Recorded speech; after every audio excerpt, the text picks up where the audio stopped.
இது old Telegram. இதுதான் type பண்ணுவாங்க. இது எல்லாமே மோர்ஸ் கோடுன்னு சொல்லுவாங்க. டாட் அப்படின்வாங்க. இது இப்படிதான் தட்டுவாங்க. இப்போ உதாரணத்துக்கு ஏன்னாக்கா 2 தட்டு. ஓகே. இப்போ ஒண்ணுனாக்கா 1 லாங் இது அப்படி இது ஒண்ணுன்னு அர்த்தம்.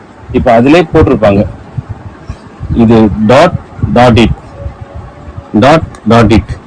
அதுதான் ஒரு லெட்டர்ஸுக்கு இது டெலகிராம் முறை. இது அவங்க ஆப்போசிட்ல இருக்கிறவங்க கம்பி வழியா அந்த டச்சை என்னன்னு புரிஞ்சு அந்த லெட்டர்ஸ் ஒன்று எழுதி அவங்க யாருக்கு மெசேஜ் பாஸ் பண்ணுமோ அவங்களுக்கு மெசேஜ் பாஸ் பண்ணுவாங்க.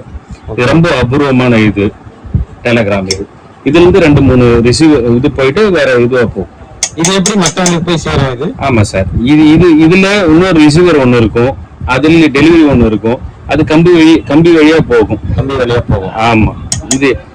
இதுதான் அடிக்கிற டெலகிராம் அடிக்கிறது. இந்த இன்ஸ்ட்ருமெண்ட் தான். இதுல இருந்து அடுத்தது ரிசீவர், அடுத்தது மாறி போகும். அதுக்கப்புறம் நம்பர். ஆமா. ஆப்போசிட்ல இருக்கிறவங்க அவங்களுக்கு இதுவாகும்.